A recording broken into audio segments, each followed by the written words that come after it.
It's time for the Kim Hammer Show, where you'll learn how your state government affects you, your family, and community. Here's Kim Hammer. Good afternoon. Welcome to the Kim Hammer Show. Glad to have you joining us today here on 101.1 FM The Answer. Took a break last week because of Thanksgiving, so you got the best of. Hope you enjoyed that. Got some good positive feedback from that. Wanted to thank the sponsors of the sponsors of the show, but remember the housekeeping rule: the opinions expressed on the Kim Hammer Show are mine and mine alone, or that of the guests that I have call in or come on the show from time to time. But appreciate the sponsors that help make this show possible, which is Edwards Food Store and also Edwards Cash Saver. They are situated here in Central Arkansas, up 67 here in Central Arkansas, as far as Little Rock, over in East Arkansas, in the Forest City and Marianna and Harrisburg area. So if you're about and you need to stop in and get some groceries, if you're traveling throughout the state, it's a great place for you to stop at Edwards Food Store and Edwards Cash Savers. Always have a great, clean store, well-stocked. And you can just get the best of everything from their meat to their produce, just to even their paper items. Everything is just a top-notch store. You can shop online, have your grocery store or have your grocery order ready when you pull up, and so they can take care of you in every aspect. Also want to thank Baxley Phillips Mounty Real Estate, Central Arkansas. It surprises me when I drive around, which I drive quite a bit, where I go to see their signs throughout Central Arkansas, especially on the commercial side. So don't think that they're just limited to Saline County. They are actually in all of Central Arkansas, and they would be glad to take care of all your real estate needs, whether you're selling residential or commercial, or if you need to rent property or you have property that you want to rent. They can take care of you from the beginning to the end, and you'll get great service at Baxley Phillips Mounty Real Estate. So I encourage you to give those folks a call down there or go up and check their website out. Everett GMC Buick here in Central Arkansas, located on I-30 there at Alcoa. They have a great inventory of selection of either new or pre-certified used vehicles. I was actually by there this morning. Their service bay, they can get you in and out quick. They had little bags of donuts there on their little food bar, along with the cappuccino machine, the hot coffee, all the juices. You can get breakfast there actually while you wait. And that's just one of the courtesies of Everett GMC Buick. They take care of you, whether you have new car, used car needs, or whether you just have the car that you have needing to be serviced. They can take care of you in great customer fashion. They are a top-notch #1 dealer in the world, not just Arkansas, not in the nation, but in the world. So you get good service at Everett GMC Buick. I've got Cody Wait, who is supposed to be calling in from the Office of Skill Development under the Department of Commerce, because we were going to talk about apprenticeship programs and Reskilling Arkansas initiative that's going on. I'm waiting for him to call in, but Robert Steinbeck has been gracious to call in. And Robert, thank you for calling into the Kim Hammer Show today, because I do have some questions for you, and we may get back to you if Cody gets called in. But I've got some questions for you about the election going on down in Georgia. So thank you for joining on the Kim Hammer Show today. It's my pleasure. It's always good to talk to you, Kim. It's been a little bit of a while, so I'm glad to be talking with you again. Yep, we're going to get together next week, talk about some key pieces of legislation that we're going to run. And while I've got you on the phone, one thing I wanted to educate the callers or educate the listeners to is if you want to track the bills that have been filed, let me tell you how you can find them. And I'll try to get this up on our website so you can go look at it. But if you will type in www.arcleg, ARKLEG.state.ar.us. That's www.arcleg.state, that's STATE.AR.us. And if you'll click on that, it'll pull you up to the Arkansas State Legislature homepage. And when you pull up that page, you'll know you're on the right one if you're looking at a picture of the Capitol, and there's a bunch of red bars on the right-hand side. And if you'll go to the center and click on bills, it'll show you the recently filed bills. And when you click on that recently filed bills, we have already started pre-filing bills here in the state, and you can look at every bill that's been filed just simply by clicking on the date. And you can back up to last week when they were started. And I would encourage you to go ahead and get familiar with the bills that legislators are filing. I'm going to file some of mine hopefully next week or at least before Christmas, so you can see mine. And my intent is to have some of the legislators on to talk about their bills so they can give a better explanation, because sometimes you just have to hear a legislator articulate what's on their mind, as far as the bill that they're running. So you can do all that, and we'll get back to that. But Robert, thanks for calling in. I want to ask you some questions about what's going on at the national level, if you're comfortable talking about the process with everything going on down in Georgia. Let me ask you, first of all, from a constitutional point of view, does the president have a chance if he can get this up to the Supreme Court, or just talk about where we are and what the path forward would be?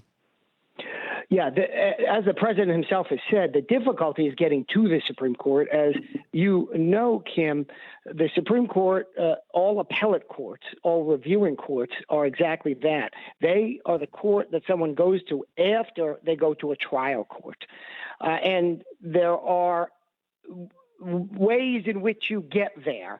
And when we're talking about the Supreme Court, it's totally up to the discretion of the court as to whether or not to take any particular case. No case, well, I think there's one small exception, but essentially no case automatically goes to the Supreme Court. And so the challenge for the president is to work his way up through the process, because he's got to go to a trial court. If he wins, of course, then he's not going to go anywhere else.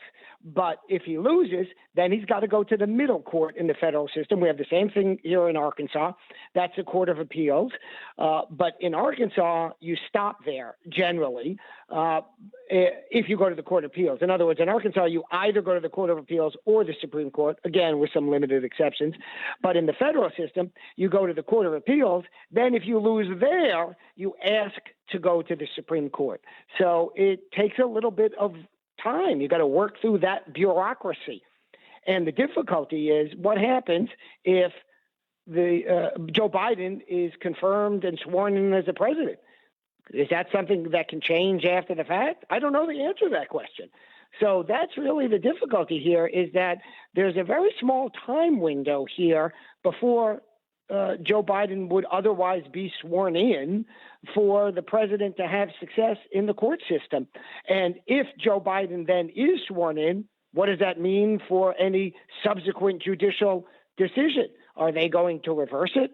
It seems unlikely to me, as a practical matter, that they are willing to do that, but I don't know.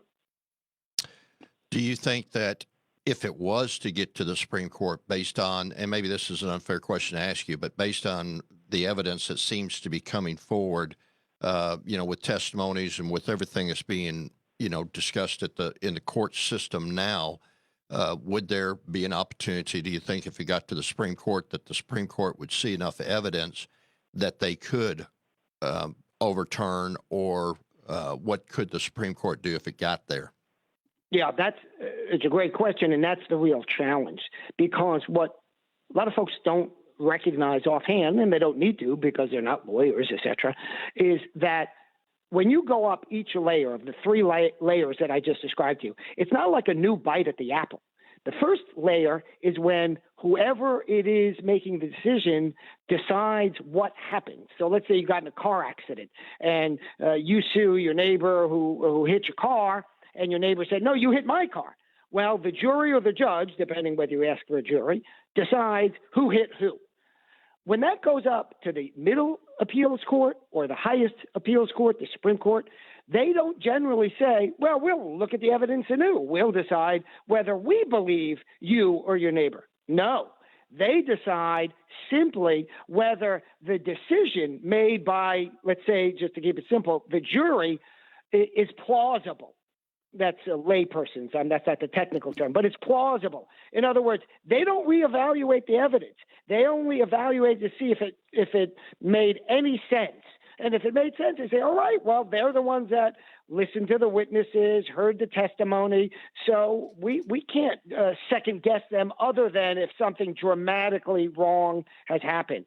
So if this case makes it up to the Supreme Court, part of the challenge will be how much of the issue is an interpretation of law. On that, the court starts fresh. Or how much of it deals with evaluating, this guy walked in with a satchel full of stuff and then the vote count changed 2 hours later. I'm making up these facts. Does that mean that there was some manipulation going on? That determination typically happens at the trial level and is not overturned in the appellate process. So does the Supreme Court is not obligated to take up anything? Would they have to choose to take it up? That's right. It takes 4 votes, so just shy of a majority, to take up any case. Now, they tend to take up cases that are of national importance more so than other cases, and this type of case obviously would be of national importance, meaning not obviously necessarily would be taken up.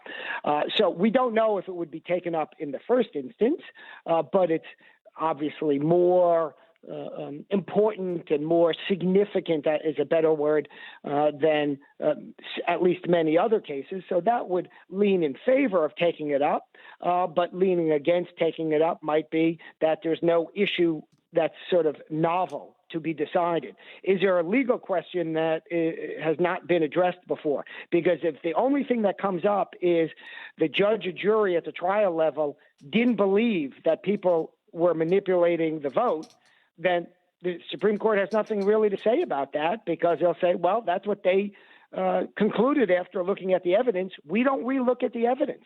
We only look at it to see if one could come to the conclusion they had. In other words, let's say, again, there's a car accident and the jury decided that the one party cut the light. The plaintiff, in fact, cut the light.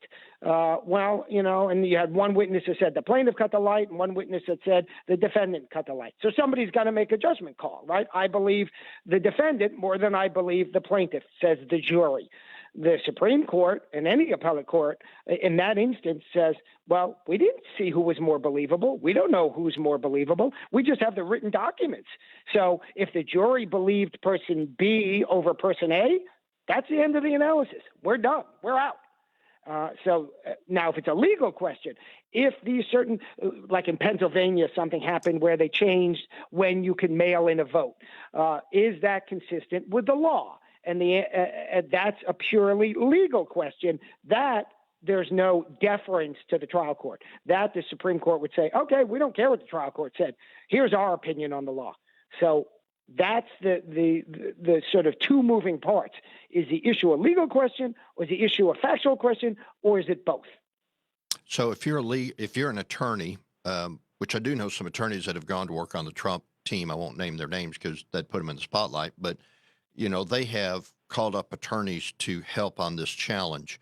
If you are a member of the legal team trying to get it to the Supreme Court, what do you think the positioning is that they are trying to take? What's the pathway forward that they're trying to maneuver toward in order to get the attention of the Supreme Court? If you were in charge of the Trump campaign legal team, what would you be doing?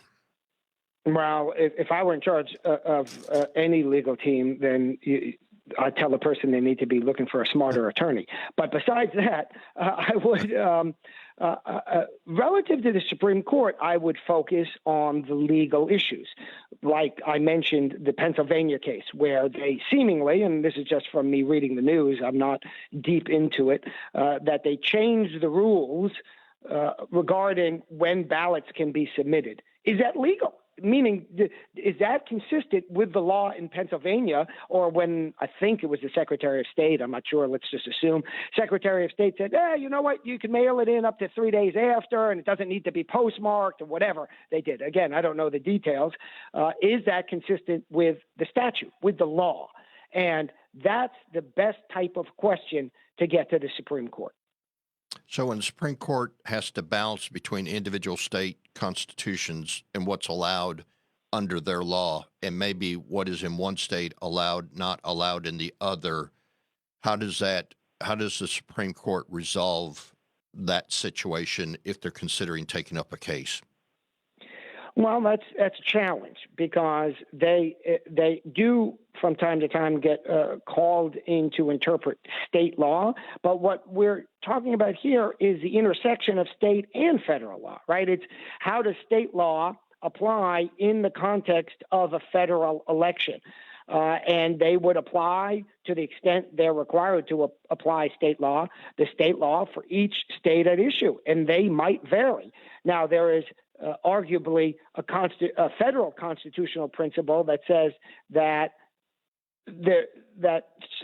there's probably a limit on the leeway that each state can engage in relative to a federal election. I don't know what that limit is, and I'm not even sure there is such a limit, but it wouldn't surprise me that the Supreme Court would conclude there is some limit, that states just can't entirely make up a set of rules that at least implicitly conflict with due process notions of the federal Constitution. So if that were the case, and the Supreme Court concluded that state law violated principles embedded in the federal Constitution, then the federal Constitution wins, right? That's the higher law. Well, and we know as examples of the Supreme Court ruling this past week on some matters where it was challenged, and the Supreme Court ruled on a couple issues this week, that they have the final word as far as determining if a state constitution has violated the federal Constitution. So where there are multiple suits filed in multiple states, is it, do you think, part of the strategy of the Trump team to whichever one can get to the Supreme Court first is going to create the tidal wave for the other ones to come behind it? Or would what the Supreme Court may rule in whichever one gets up to the Supreme Court, does it automatically have bearing on the rest, or would they have to continue fighting in those individual states using what the Supreme Court determined as precedents for them to either keep fighting or to be able to get those other suits pushed up? I think it's essentially all of the above, meaning I think their goal would be to get into the Supreme Court.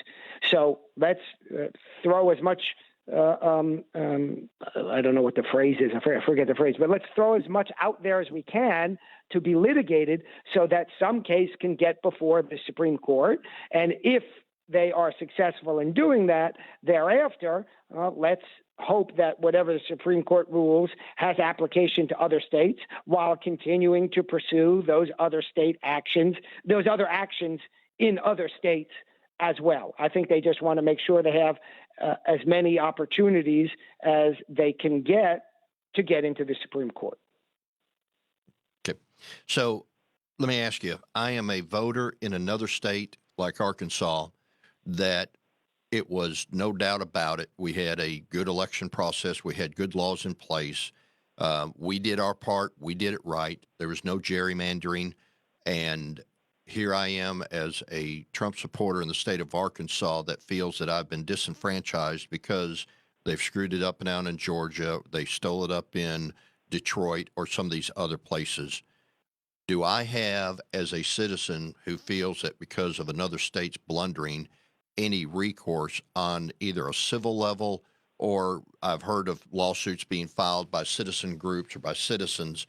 What impact do those have on the ability to hold those states accountable? Just say Trump loses in the Supreme Court, never gets there, but the evidence continues to come out that shows that there were fraudulent activities, there were intentional things that were done, and I, as a voter in Arkansas who strongly, went for Trump, have been denied the privilege of having him as my president because of those other activities in other states. Almost certainly that Arkansan would not be given, would not be listened to in a federal court or even in a state court, and they would deny it based on a notion called standing. The doctrine of standing has been terribly exaggerated by the courts, largely so that they can reduce the number of cases that they have to decide. The joke about judges, and of course I know many judges and I like many judges, but the joke that we tell about judges is these are the people who most desperately fight and argue and campaign and politic to get the jobs of a judge. And then once they get it, they too often want to make sure they do as little of it as possible. And so this doctrine of standing is, well, that you have to be affected personally by this. And of course, your response was, well, I voted for Trump. My state voted for Trump, and Trump's not the president because perhaps of these shenanigans in other states. How am I not affected by that? And their response almost invariably would be, not enough. And, don't ask me to sit here and explain the logic behind that, but I can tell you that's what almost invariably would happen. So these lawsuits that are being filed by these citizen groups, do you think eventually they're all going to get dismissed and they aren't going to go anywhere, or what? I mean, Why would anybody, based on what you said, why would anybody want to file a lawsuit in the first place if they know it's going to be a dead end road? Maybe listen. It wouldn't be the first time, Kim, that someone's disagreed with me, but I don't think they will be successful. And to be clear, that's not because I don't want them to be successful, but I don't think they will be successful. And so one alternative is they just disagree with me. Another alternative is they just want to make a statement, and I don't know which one it is. So with regards to, let's just say that it doesn't play out, that Trump gets it up to the Supreme Court and that he does not get a hearing, which if he loses as long as he keeps winning at the lower levels, does that increase his chance then to get it heard at the Supreme Court level, as long as he finds that crack in the dam where he can get his case pushed up to the top? Well, if he gets heard at the trial level and wins, then he's not taking it to Supreme Court because the other side takes it to Supreme Court, right? Or the intermediate court, whatever. Obviously, in other words, the winner doesn't appeal, the loser appeals. So if he takes it to the trial court and loses, then he appeals to the intermediate court, the Court of Appeals. And then again, if he wins, well, then he doesn't appeal again because he's got the result he wants. If he loses, then he appeals it yet again to the Supreme Court. So that's this relatively slow process when we have terribly fast events occurring at the same time, and the court system is not particularly well designed to accommodate that. I'm not saying it can't, but it historically has not done a good job at accommodating that. And if he eventually gets up to the Supreme Court after having lost at two levels below, and again, I'm not saying he would, but that's the only way he would seek the appeal to the Supreme Court, then he still faces the challenge of convincing the court that it's only a legal issue because arguing the factual issues are not impossible, but incredibly difficult. Okay. And you mentioned about the slow process. I think that, when you listen to the national talk shows, they say the timing is everything, and the intent of the other side is to try to drag this thing out as long as they can, because where we started off the conversation was, what happens if Biden gets sworn in as president before the court system and the legal system has a chance to work. So is timing, do you think, part of the strategy to try to keep this tied up as long as possible so as to prevent a court from ruling, or does a court have to rule once it's presented to them, given the severity of the conversation? Are they required to, take action in a certain time? Well, that's the question. Meaning, I think for sure that those on the other side of the Trump lawsuits want to stretch out the time as much as possible on the belief, consistent with what I'm describing, that if Biden gets sworn in as president, it seems far less likely that the courts are willing to do something and perhaps are able to do something. And so I think that is the strategy of those on the other side of these cases. And, I don't know how that plays out. Only time, and no pun intended, will tell on that. All right. Any final words? Any final thoughts on all of that? Well, I have not followed all of the factual machinations going on, but I will tell you I have seen some episodes on television that certainly give me pause, and it's really remarkable how the Democrats and the left were fighting voter identification because they said, you're interfering with voting, but when there are questions about the legitimacy of voting, they don't seem concerned at all. Well, and I was listening on the way up here. That's one of the challenges when you're, I think when you are a party that tries to, play by the rules and you're not willing to be as aggressive in bending the rules or even breaking the rules, that you are confined by your own conscience and you're confined by your own set of moral standards and values. And when those are absent and you're willing to do anything in order to win at all costs, even if it means fraudulent activities, that's a sad state of affairs that we've reached as a nation, but I'm afraid that's where we are. The one thing I would hope the best for is that if if things continue to play out the way they are and Biden is, seated as president, I hope over the next 2 to 4 years that those cases of fraudulent activity will continue to percolate, and those that committed those fraudulent activities will find themselves in jail, and that those legislatures will have enough backbone to go in there and votes to go in there and to straighten out their act, especially in states like Georgia and up in Michigan. So, amen. All Amen. right, Robert. Hey, I appreciate Thank you you, calling in. We do have Cody Wait on the line. He is the with the Office of Skill Development for the Department of Commerce. And when we come back, we're going to talk about apprenticeship opportunities that have developed here in the state that can help with the retooling of the state of Arkansas, but also we're going to talk about the Reskill Arkansas initiative. And so if you're an individual that is looking to maybe retool or to get prepared for a career change, this would be a great portion of the conversation. We'll come back to the Kim Hammer Show after the break. Here are the facts. Your business needs leads and sales. There are potential customers online right now looking for what you do. Will they find you or your competitor? You need Salem Surround. Having to do your own digital marketing while trying to manage your business, well, there's just not enough time in the day. You need Salem Surround. You're doing all you can to market your business, but are you sure you have the right strategy or seeing a great return on investment? You need Salem Surround. The marketing team here at Salem Surround is ready to help your business now. We'll design a plan that targets potential customers with proven marketing strategies, using everything in our toolkit to work for you: digital, audio, mobile, even audience-engaging contests and promotions. Contact Salem Surround for a free evaluation of your marketing plan and see how we can help place your advertising message in front of today's consumers. Learn more at surroundlittlerock.com.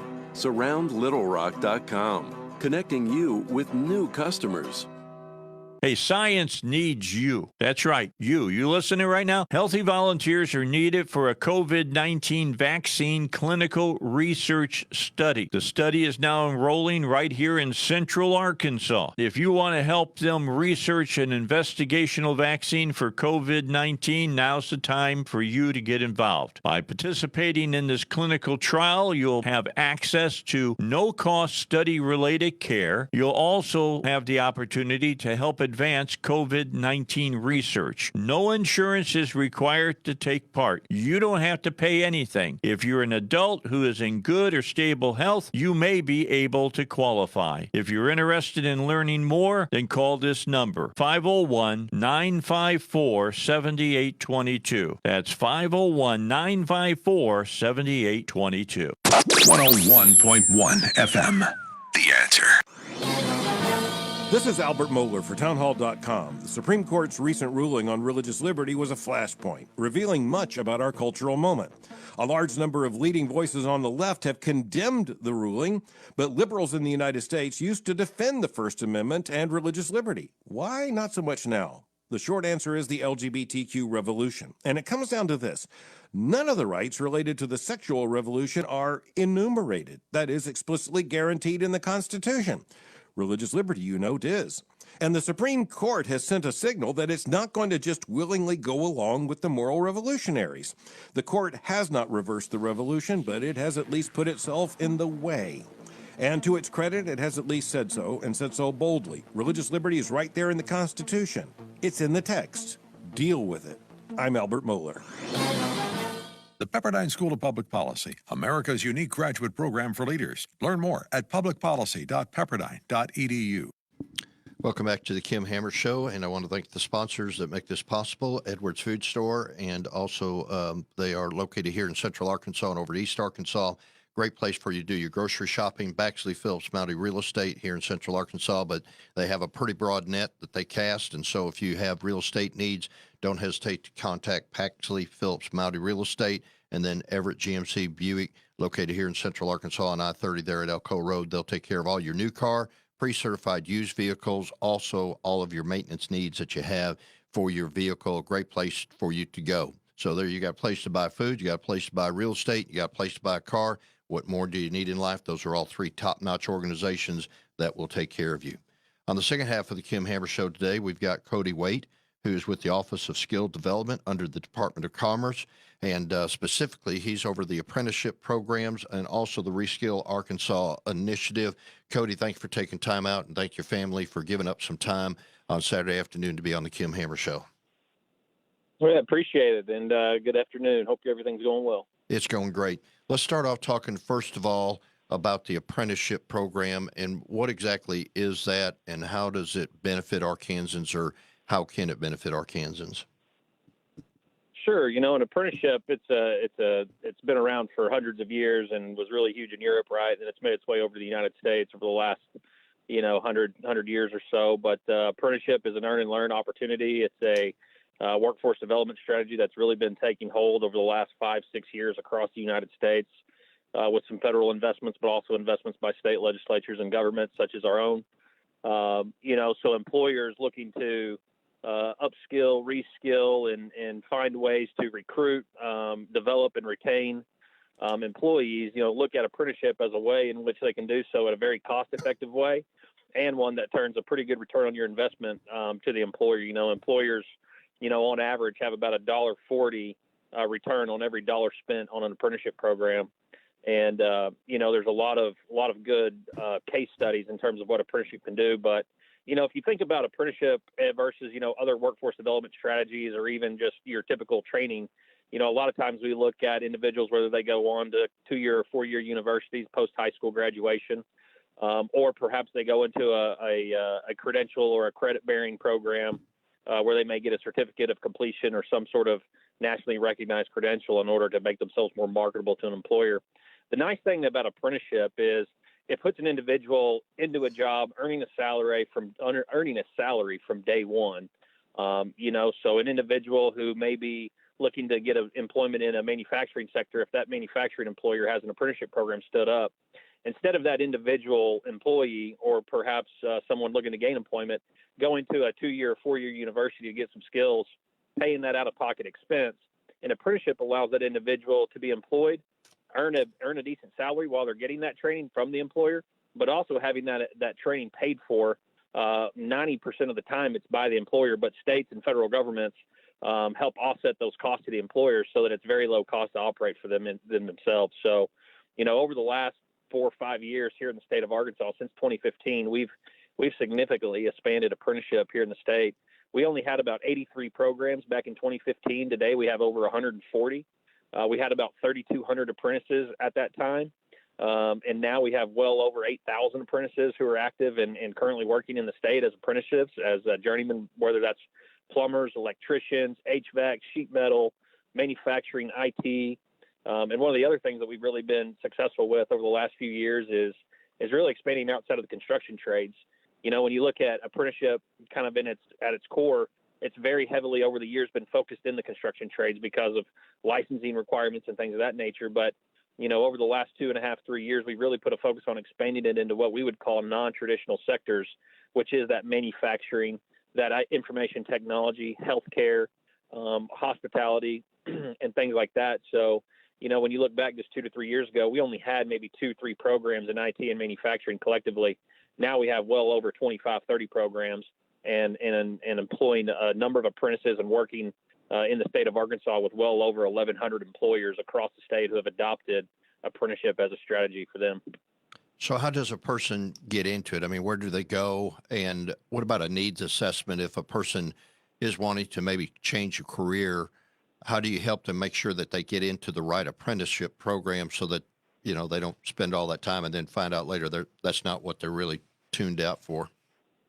Well, the beautiful thing is that the difference in apprenticeship, and you have to think about it, is it's employer driven, right? It's one of the, instead of it being education driven, apprenticeship is employer driven, right? So if an individual is looking to get involved in an apprenticeship program, whether they recently graduated high school and they're looking at an alternative to college, perhaps they've been recently laid off, or perhaps they're just looking to reskill, or perhaps get into a different sector altogether, they have to find employers who are actively utilizing apprenticeship and have that kind of strategy in place. One of the things we're actually doing at the Office of Skills Development right now is in the process of developing a brand new website for information, not only as it relates to apprenticeship, but some of the other programs that we operate, such as a workforce development grant program, the secondary technical centers all across the state of Arkansas. But one of the nice things that we're actually doing, and we're able to do this with some federal funds that we were given through the Department of Labor. We recently were awarded a $450,000 planning grant. And with some of those funds, we're utilizing it for the development of our new website, to where if an individual is interested in identifying what apprenticeship programs exist to me in Saline County, for example, right? We use that. We'll have access to what employers currently operate apprenticeship programs, what post-secondary institutions provide the educational pathway for those employers for the apprenticeship program, what those salary ranges look like, how to get involved, who should I call, how should I get in contact with them. So right now, one of the things that we recognized, and had to kind of do some self-reflection on is that while we do a lot of good things, we don't tell our story very well. And so this website is going to really allow us to provide the outreach and provide the information that individuals need to make sound decisions, because we want to put that information in the hands of the individual, of the everyday Arkansan who's trying to figure out, if I do want to look at apprenticeship as an opportunity for me and my family to earn a family-sustaining wage, then what employers in my backyard are doing it, what occupations, what do those occupations pay? What's that pay scale look like? Where can I see myself in 2-3 years? Most apprenticeships, typically outside of the construction trades, are anywhere from 18 months to 36 months, from day one to completion, just because of the competencies and everything that go along with that very structured environment. But that's something we're actually working on right now, and that website should be launched by the end of January. So let me ask you, in the old days, I think we used to call it on-the-job training, where you would go, you'd apply. If you got the soft skills, all the other things the employer was looking for, you get hired on, you get put with somebody, you kind of train as you go, and eventually, you get where they turn you loose and, they'd raise your salary because you stayed on the job, did all things you're supposed to do, and then you had the training for it. That's kind of my way, the old way that we used to do it. The apprenticeship, what does it bring different from that? Other than, does it allow them to have that certification when they're done with the apprenticeship, so that goes forward with them? Or what are some of the, main points between the old way we used to do it and what is now just, being called apprenticeship? Yeah. So, a couple of different things. So number one, you have to remember the OJT model is a piece of an apprenticeship program. The other piece to it is what they call related technical instruction. Right. So you have to have 2,000 hours of on-the-job training every year to progress through an apprenticeship program. And you have to have at least 144 of what we would call related technical instructional hours, or classroom training hours. And so it combines both the OJT and the RTI to ensure an employer that individual, whoever they're employing, whether that's one apprentice or 100 apprentices, have that structured on-the-job training, but now they're also getting that classroom experience and then being able to show the competencies they're learning and back that up with some educational things in the classroom. And a lot of times that RTI can be done by the employer themselves internally. It can be done through a 2-year college or a 4-year university, or through a third-party private provider, just depending on how each individual employer wants to do it. Another thing about apprenticeship, and you mentioned kind of the pay raise, in an apprenticeship, that individual has to be given, under the standards through the Department of Labor, has to be given a wage increase within the first year of employment. That's inherent in any apprenticeship. So, while it may take somebody 2 years to get that first raise, or maybe it's 18 months, or it could be sooner, right? But at least one pay raise in the first year of employment through an apprenticeship program is something that people look at. Another thing is typically an individual, when they come in, say they're going to be an electrician or a plumber, or perhaps they're in a manufacturing environment as an industrial maintenance technician, or perhaps they're working for a IT company, right? And they're going into web development, because we've expanded a lot of IT apprenticeships over the last couple of years. They're going to come in at about 50 to 55% of whatever that experienced, what we would call a master or journey level worker would make, right? And so whether that's a 2-year, 3-year, 4-year program, by the time they end that apprenticeship, they're going to be making 90% of whatever that journey level worker wage is. So it really puts a structured kind of process and puts an individual's mind at ease to understand, hey, if I do this work, if I go through these progresses and these processes, I know what I'm going to be making at the end of this program, whether, like I said, whether that's 18, 24, 36, 48 months, I know kind of where I'm going to stand, and it's very structured. And sometimes, employers don't have that structure in place. And so it leaves individuals, kind of wondering, I know I'll probably get a pay raise at some point, but how much will that be? When will that occur? And I think an apprenticeship really kind of puts a bow on it, and really puts a really nice structured piece to it, so that the employers understand what they're going to be into, as well as the individual apprentice or the employee knows that, hey, if I do these things, I'm going to be making these wages by the time this program ends. And that's of value to many people and many companies that we see around the state. So is it as important for the person that's looking for a job to, when they apply with the company, to say, do you offer an apprenticeship program? And if somebody is a savvy unemployed person looking for a career path, would they want to ask the employer or the potential employer, do you have an apprenticeship program that I can get into? Absolutely. Absolutely. And that's one of the things that we're really trying to work with employers on right now so big, is to really expand that to all sectors and all parts of the state, because we want more apprenticeship opportunities, because they're proven. And the return back to the state of Arkansas in terms of the money that we spend and the tax revenues that we generate is second to none. I mean, when we look at how much money we invest in the state and through apprenticeship, we invest about $2.4 million a year. But it's about a 400% return on that investment annually when you look at the tax incomes that get brought back to the state of Arkansas itself. That's huge. There's not a lot of programs that probably have that kind of return at the state level. But, yeah, we want more employers doing it. We want more individuals getting involved in apprenticeships. At the end of the day, one of the other big things that comes out of it, and you mentioned it earlier, is that Department of Labor card that goes with that individual upon completion of that apprenticeship. That's not something that goes away when you cross over the border of the state of Arkansas, and maybe you have to relocate to, Texas, Oklahoma, California, wherever you may be going, Colorado, Michigan. That DOL registered apprenticeship card travels with you no matter where you're at in the country. So if you have to relocate for whatever reason, that certification, that credential that you get from the Department of Labor goes with you, and you can take that to any employer and say, I went through a 3-year, 4-year, 2-year DOL registered apprenticeship program for industrial maintenance technicians, and here's that certification that I show. And that lets employers know that this individual has gone through a structured training. They have the competencies and the skill sets, and it really allows somebody, whether you're an employer or some sort of organization looking to put something together, that these people have the skill sets they need, and they've gone through some sort of structured environment. So I would certainly encourage individuals who are looking for employment to ask those employers, do you offer an apprenticeship program? And if so, how could I potentially get involved in that as part, if I came to work for you and gained employment with you, is there a pathway for me to either get in that apprenticeship, or is from day one, is that something that you offer? Because it does provide that structured environment to where that individual knows, here's what I have to do, here's how long that's going to be, and here's where I'll be at the end of it. Why would an employer not want an apprenticeship program? I mean, if I'm an employer, and as good as you're making it sound, why would I not want to have an apprenticeship program? What's the expense to the employer? Is that offset in tax credits, or is that funding that comes down that the employer can tap into to help offset the expense of being required to give that person in the apprenticeship program a raise?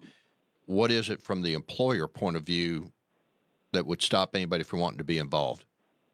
Yeah, I think it's a couple of things, and that's a really good question, because I think a lot of employers, for one, it just has to be a strategy that they implement, from an HR perspective, as if I'm having issues with finding the talent that I need, in my middle tier or at higher tier, positions, maybe perhaps it's not for my entry level roles. But instead of trying to hire externally, how can I maybe take some of my entry-level individuals and put them on a pathway, because they've proven that they'll show up, they've proven they'll pass a drug test, they've proven the work ethic, and so how can I put those individuals and then backfill those jobs? It's easier for, smaller, medium-sized companies to make that decision than perhaps it is for maybe a corporation with multiple facilities who has a lot of, structure in place in terms of HR requirements. So I think, there's a couple of things. Another thing is the Department of Labor. There's this connotation from sometimes employers that I don't know that I want the Department of Labor in my business. All the paperwork and the reporting that comes out of it. But what we're actually trying to do at the state level is take a lot of that reporting off of the backs of the employer and put it back on our sponsorships. And so every apprenticeship program has a program sponsor. And so, some employers choose to be their own program sponsor, and that's fine. But what that does is that allows them to have to do all the reporting and the monitoring and everything that comes from Department of Labor. But when we have worked through a lot of our employers, we try to put together consortiums. We've been working with some of our 2-year colleges to act as sponsors of apprenticeship, and a number of them already do. But we don't want the employers to have to deal with the burden of paperwork with Department of Labor and doing all that stuff. So, at the state level, we try to take that, burden off of them. So that's one thing that employers will say.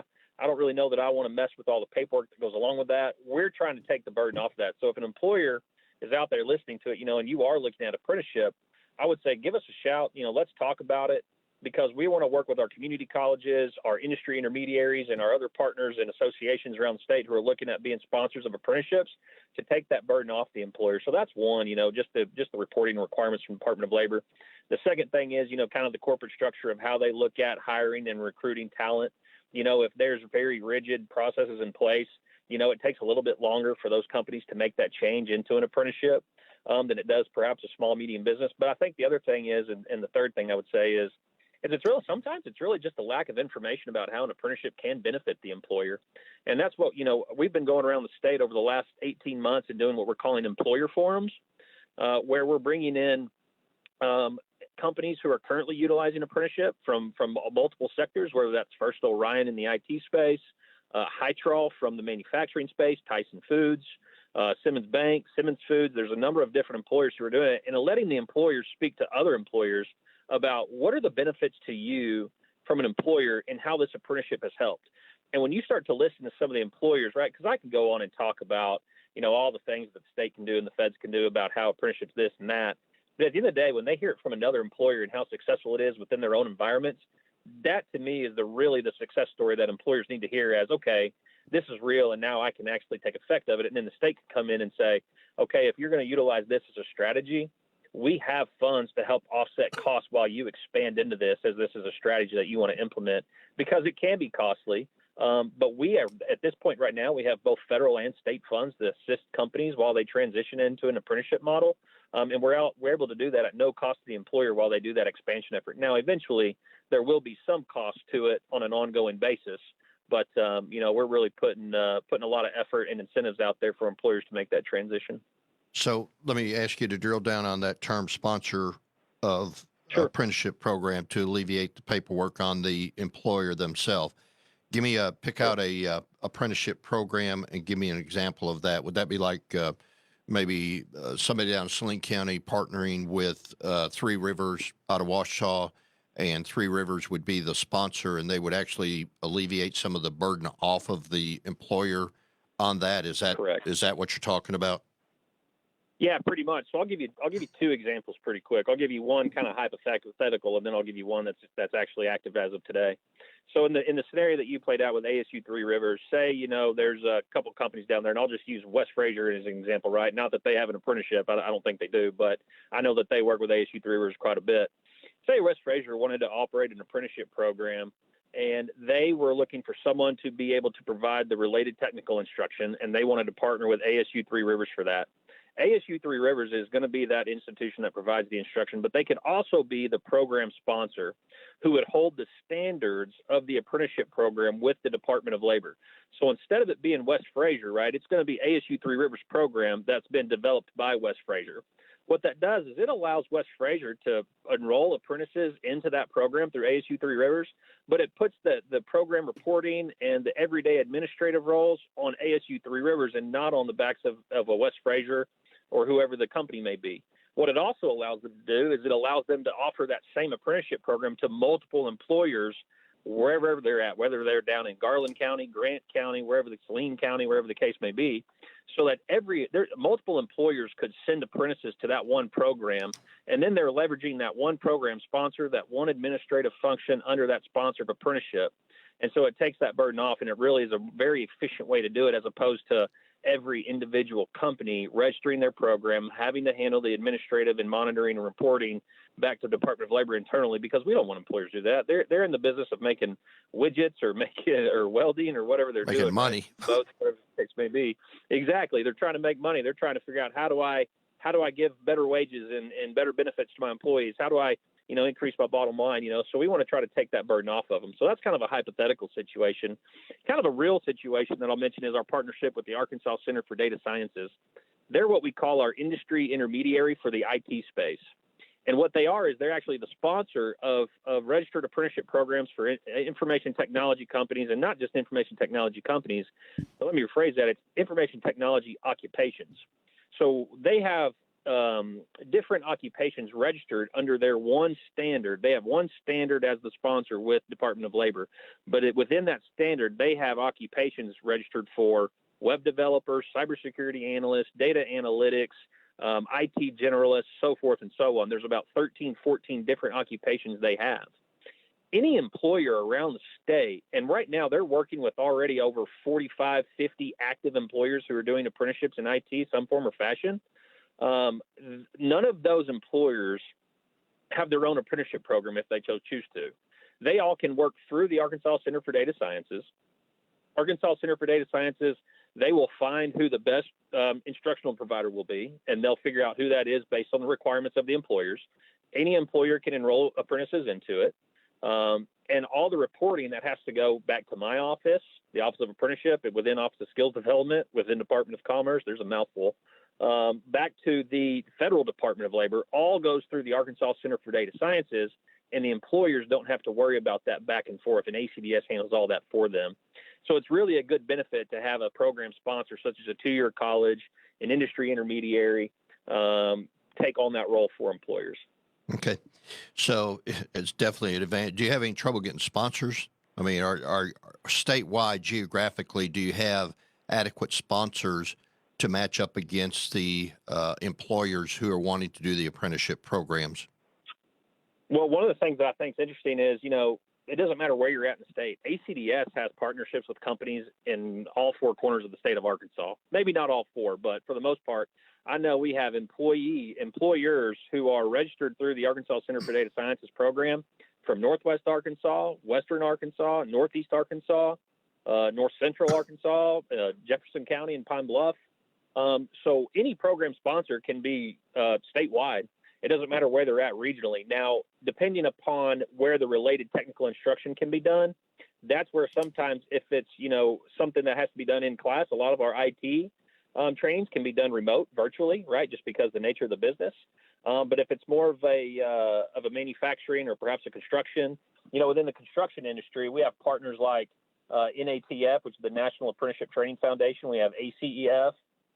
We have ABC, and they have locations all over the state to offer their schools so that, any apprentice, and especially in the construction trades, is within 30 miles of an apprenticeship program.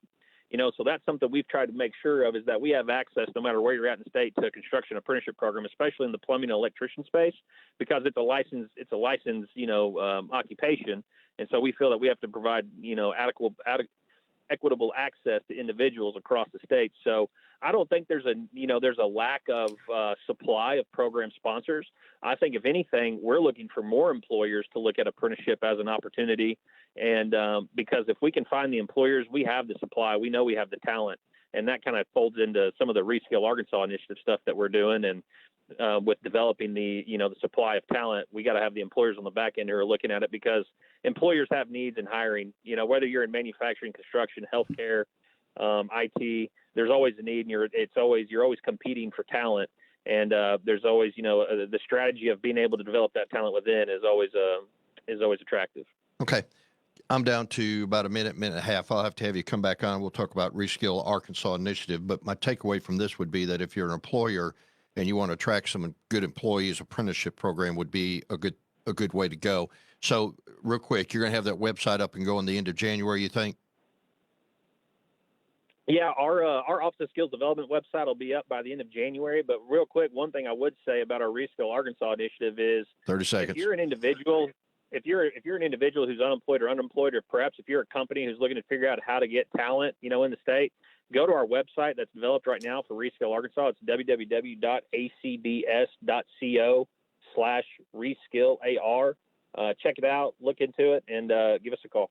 I'll get that up on my website, thekimhammershow.com, if you didn't get that, and we'll get that out there where you can at least get started. Then when you get the website up, Cody, I'll get that information, get it up on my website. All right, so the guest this afternoon, Cody Wait, Office of Skill Development, Department of Commerce. If you're interested in a apprenticeship program and you go in and apply for a job, you need to ask the employer about that. And if you're an employer looking for that, you need to contact Cody over there at the Department of Commerce in the Office of Skill Development. This has been the Kim Hammer Show. I want to give a shout out again to my sponsors, Edwards Food Store, Baxley Phillips Mounty Real Estate, and Everett GMC Buick down in Saline County. I hope you all have a great afternoon. And as always, God bless America.